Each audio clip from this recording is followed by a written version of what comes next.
The Golden State Warriors have arrived at a crossroads that few franchises ever face.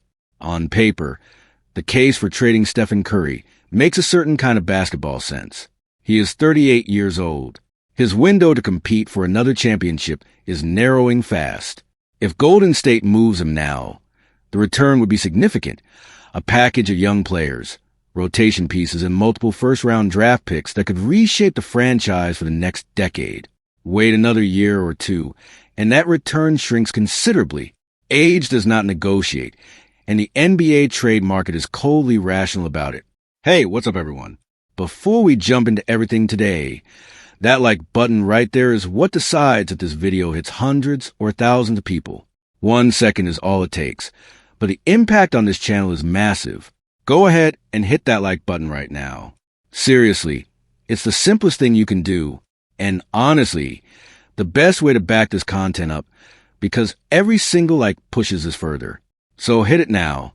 Yet every credible report suggests the Warriors have no serious intention of trading Curry. Not this offseason. Not unless something dramatic changes. And when you look closely at the organization's financial structure, the reason becomes clear.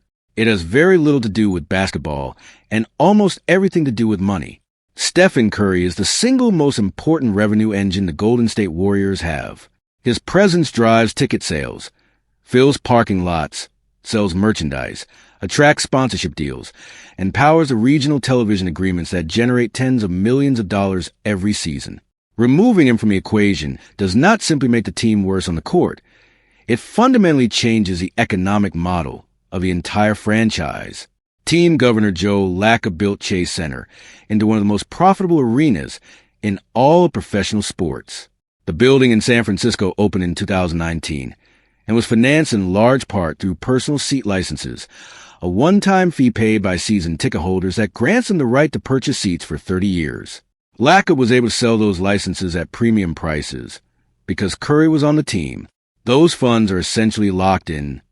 The seat license money will eventually be returned to holders at the end of the agreement, but in the meantime, it gives the Warriors a financial cushion that most franchises could never construct. That part of the revenue model is protected regardless of what happens on the court. But once you get past the seat licenses, the picture changes dramatically. Ticket prices, demand for single game sales, sponsorship renewals, merchandise, and broadcast appeal, all of it is tied directly to Curry's name and marketability. When he leaves the Warriors, whether through trade, retirement, or any other means, the franchise will face a revenue cliff that could be one of the steepest in NBA history. The Warriors are currently considered the most valuable franchise in the league. The higher you sit, the farther you can fall. Lacob is aware of this reality. It is why the front office has spent the better part of the last 2 off-seasons searching for what insiders describe as a post-Curry moneymaker, a player marketable enough to sustain Chase Center's premium pricing and keep the fan base engaged after the greatest player in franchise history eventually walks away. That search has been the hidden engine behind Golden State's trade discussions for months. The clearest example came earlier this year, when the Warriors reportedly put together one of their most aggressive trade packages in recent memory in pursuit of Giannis Antetokounmpo. The Milwaukee Bucks superstar would have checked every box the Warriors are looking for: elite on-court talent, international star power, and a level of global recognition that could sustain Chase Center's business model well beyond the Curry era. Reports confirmed the offer was significant. The deal did not happen, but the effort itself revealed exactly what Golden State's front office is prioritizing. For other trade targets who have been linked to the Warriors, players with legitimate all-star credentials but without Antetokounmpo's global brand, the front office has reportedly been far more cautious with its offers. The reasoning, according to sources, is straightforward. Trading multiple first-round picks for a player who cannot move the needle commercially after Curry's departure is a losing proposition for the organization. The basketball upside may be real, but the business calculus does not support it. This creates a genuine tension at the core of Golden State's strategy. A vocal segment of the fan base believes the Warriors owe Curry a serious championship push in his final years.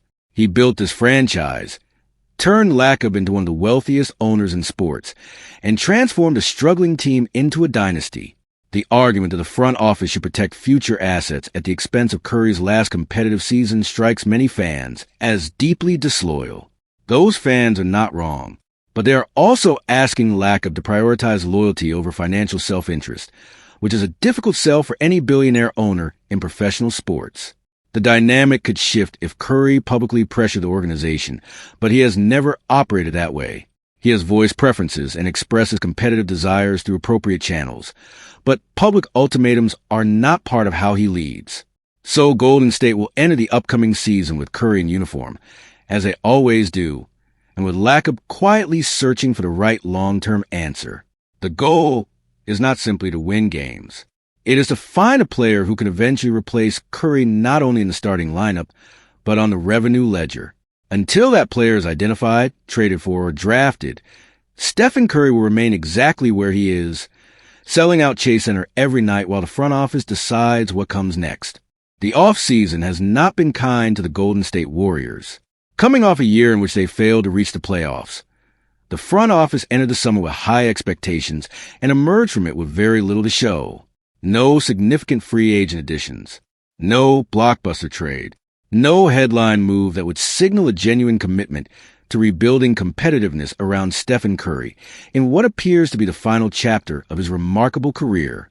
Now, long-term injuries to Jimmy Butler and Moses Moody have further complicated what was already a difficult situation heading into training camp. Against that backdrop, pessimism around the franchise is understandable.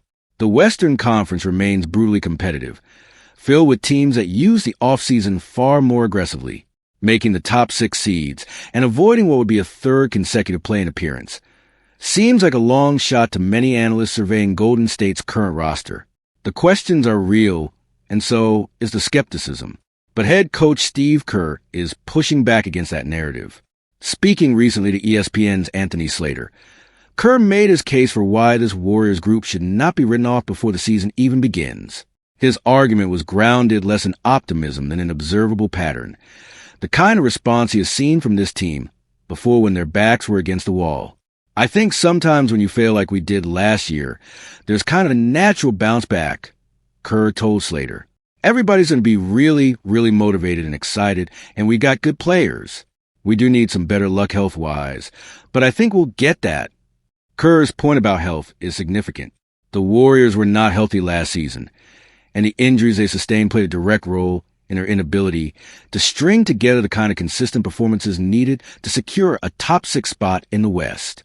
With better injury luck, not a guarantee, but certainly within the realm of reasonable expectation, the team could present a very different face in the standings by February and March.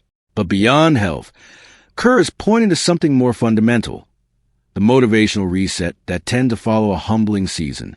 Veteran players who have been to finals and won championships do not easily accept losing as a baseline condition. The sting of missing the playoffs entirely, combined with summer of watching other teams improve, has a way of concentrating focus when September arrives and training camp opens. And history is firmly on Kerr's side when he makes this argument. This is not empty optimism from a coach trying to rally his troops. The Warriors have followed this pattern with striking consistency over the past several years. The last 2 times Golden State missed the playoffs, they responded the following year with at least one playoff series win. Most memorably, after a play-in tournament exit in 2021, they came back the following season and won the NBA championship, one of the most dramatic turnarounds in recent league history. After another play-in elimination in 2024, they bounced back to reach the second round of the playoffs the very next year. That pattern does not guarantee anything. The NBA is not a sport that rewards historical precedent automatically, but it does suggest that this organization knows how to respond to adversity, and that the culture Kerr has built over more than a decade in San Francisco carries real weight even in the difficult moments. The challenge ahead is substantial and undeniable. Kristaps Porzingis is talented but has his own well-documented injury history, and rely on a 38-year-old Curry and an aging front line to carry a team through 82 games is a high-risk proposition. Jimmy Butler's return timeline from injury adds another layer of uncertainty, though his presence mid-season could change the team's fortune significantly if he returns to something close to his best form. The Warriors will also lean on continuity and internal chemistry, 2 elements that tend to be undervalued in preseason power rankings, but matter enormously over a long regular season. Several players on the roster have played together for multiple years, understand the system, and know what is expected of them. That familiarity does not show up in a box score, but it shows up in the standings. Steve Kerr has been through enough in this league to know the difference between genuine belief and coaching speak. When he points to the team's history of bouncing back from disappointing years, he is making a substantive argument backed by evidence. Whether the Warriors can defy expectations once again and climb back into the top 6 in a crowded Western Conference remains to be seen. But dismissing the possibility outright would be a mistake. This franchise has done it before, and Kerr is counting on it happening again. When the Golden State Warriors decided last month that they would not surrender multiple first-round picks to acquire Anthony Davis from the Washington Wizards, the reaction from fans and analysts was mixed. Some praised the front office's discipline. Others criticized what they saw as another missed opportunity to put a genuine star alongside Stephen Curry in what could be one of his final seasons. The debate was fierce, and the skepticism directed at GM Mike Dunleavy Jr. was vocal and specific. The Warriors had a chance to land a 10-time All-Star, and they walked away. Less than 4 weeks later, the Wizards handed Golden State a complete and unambiguous vindication. On Thursday, ESPN's Shams Charania reported that Anthony Davis and the Washington Wizards had mutually agreed to postpone contract extension talks, with both sides deciding to revisit the discussions once the regular season is underway. Davis had become eligible on that same day to sign a 4-year extension worth up to $275 million. The fact that neither he nor the Wizards pushed the deal forward speaks volumes about the uncertainty surrounding him heading into the new season. The Wizards and Anthony Davis have mutually decided to table potential contract extension talks and revisit it and wait until they're into the regular season. Charania reported, there are unanswered questions for both sides. For the Wizards, there are questions about Anthony Davis's health, how he performs, and their ability to take the next step. Those are remarkably candid words about a player who was supposed to be the centerpiece of Washington's rebuild. The Wizards acquired Davis in the blockbuster Luka Doncic trade early last year, and since then he has appeared in just 29 games. That availability number tells the entire story. A player who cannot stay on the floor is a player whose value is impossible to assess accurately, and whose massive salary commitment becomes an enormous financial risk for any team willing to take it. The Warriors were fully aware of those concerns when they evaluated the trade. Davis's injury history stretching back several seasons had already raised red flags within the Golden State front office, according to multiple reports. His desire to be paid at the maximum level, which any agent would pursue aggressively on his behalf, only deepened the reluctance. Giving up multiple first-round picks for a player with those question marks, and then being expected to extend him at near max money, was a combination the Warriors were not willing to accept. The Wizards' decision to pump the brakes on the extension makes the Warriors look prescient. Washington knows Davis better than anyone right now. They see him every day in practice. They have access to his medical reports. And they are still not confident enough in his health and performance trajectory to commit $275 million before watching him play a single regular season game for them. If the team that acquired him in a historic trade is hesitant to pay him, that is a powerful signal about where his market truly stands. The timing also matters. When Golden State was evaluating a potential Davis trade last month, the LeBron James free agency situation was still unresolved. That gave the Wizards significant leverage in negotiations, as the Warriors were potentially facing a scenario where they lost both LeBron, who ultimately signed with the Philadelphia 76ers, and Davis in the same offseason. In that context, the front office's refusal to meet Washington's asking price looks even more defensible. They were being asked to pay a premium during a moment of maximum uncertainty, and they declined. Looking ahead, Davis could theoretically resurface as a trade candidate during the mid-season window. If he performs well in the early months and demonstrates that his health is no longer the concern it has been, the market for him could look very different. There may also be a scenario where Washington concludes that a long-term commitment to Davis does not align with where the franchise is heading, which could open the door to another trade. But the Warriors appear unlikely to re-engage seriously with Davis before next summer at the earliest.